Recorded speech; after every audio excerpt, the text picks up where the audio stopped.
to the National Alliance of Recovery Residencies, also known as NARR. Yes, we can applaud.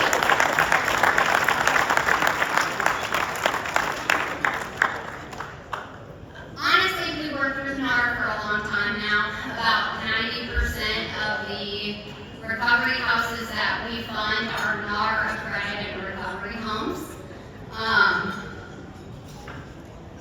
I have had the opportunity to learn from Dave Sheridan, our Executive Director of NARR, and I'm going to bring him up here in just a minute. And he truly is a leader in the recovery field. He's advocated for recovery supports, for peer services, but especially for recovery housing, and we know how important and vital recovery housing is to success. Many of our recovery houses are in the room tonight, so if you're in a recovery house, or representing,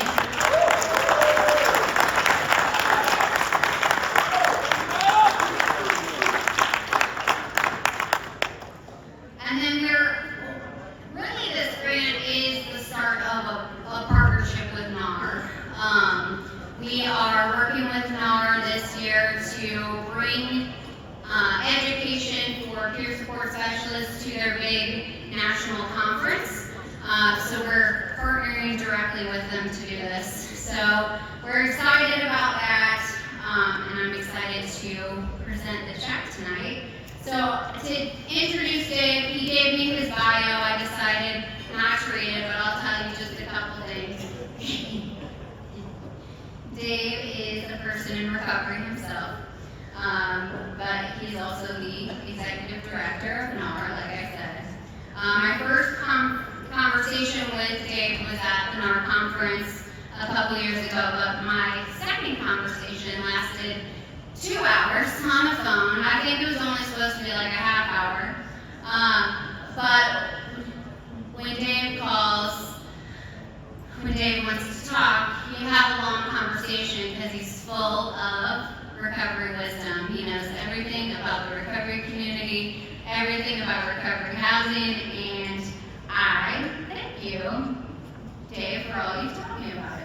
And just thank you for your advocacy for recovery homes and for recovery supports. We appreciate you. Let's give him a round.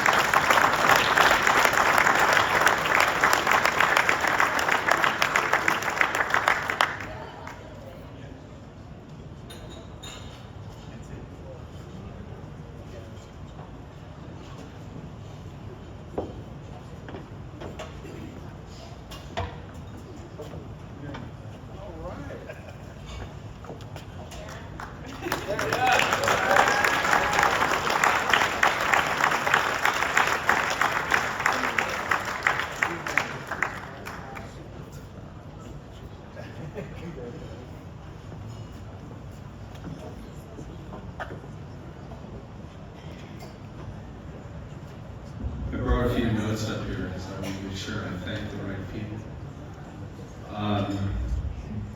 It's really an honor for us to be here, for me to be here.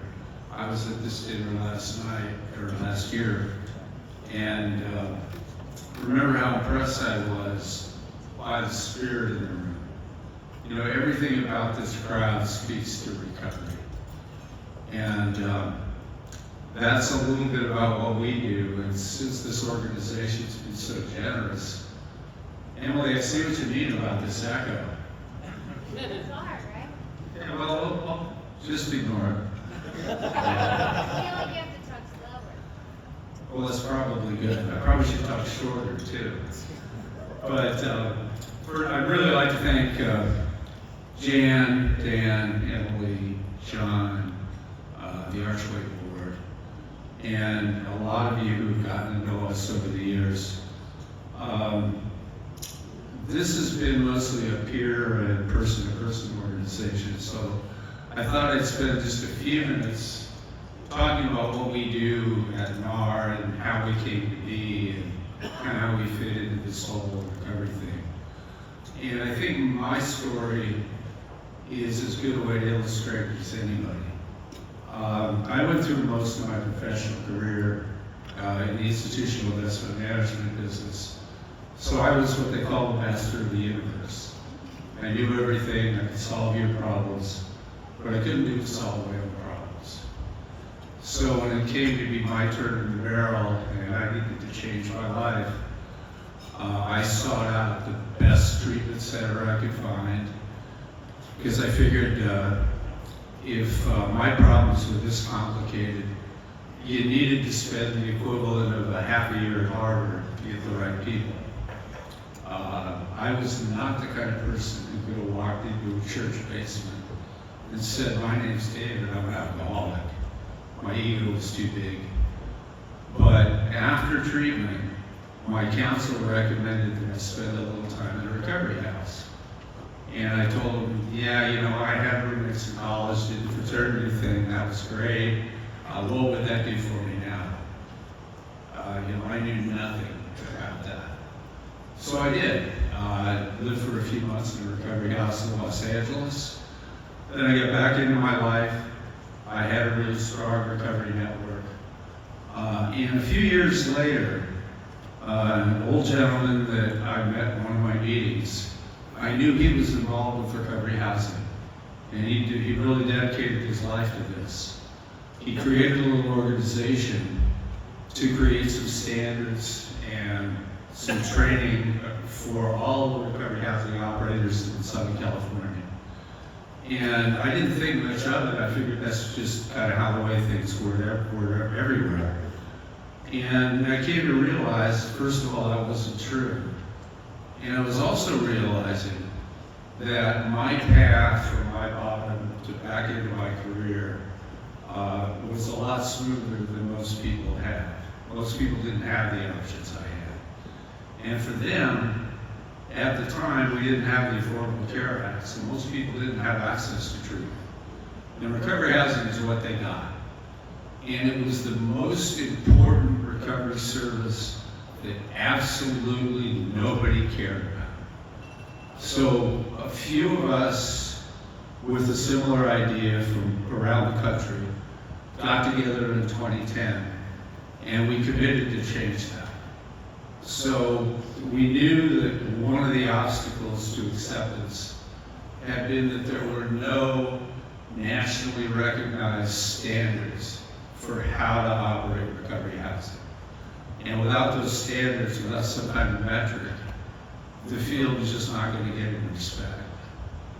So we set about creating a set of standards, a system for ascertaining whether or not a resident meets those standards, and a system of state-based organizations like the one we had in Southern California that would implement the standards, deliver training, technical assistance, advocate with state governments for recognition.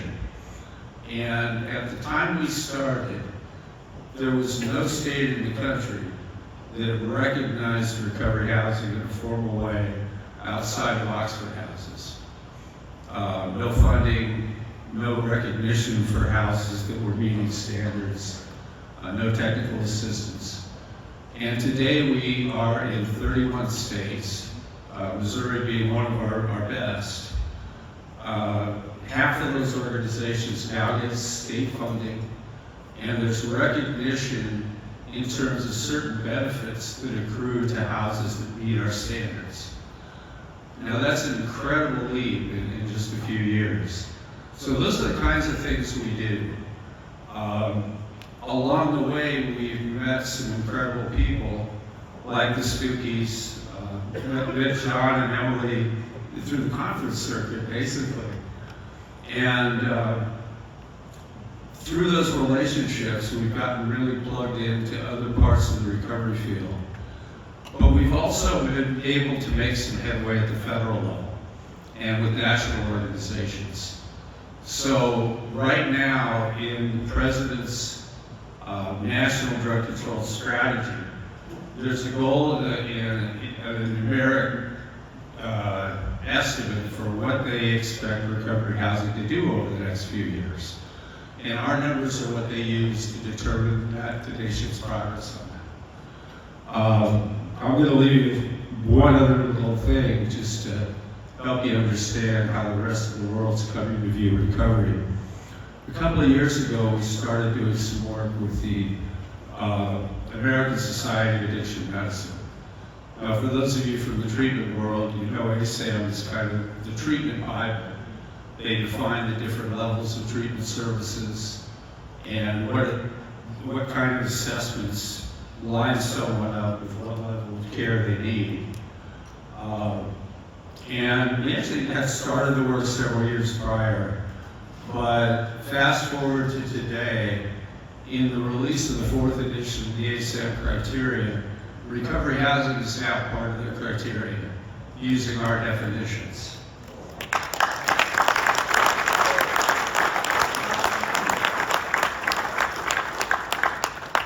So now when a state looks at their Medicaid program and they swear we follow the ASAM guidelines, we're going to be able to go to them and say, all right, what are you going to do about this new addition?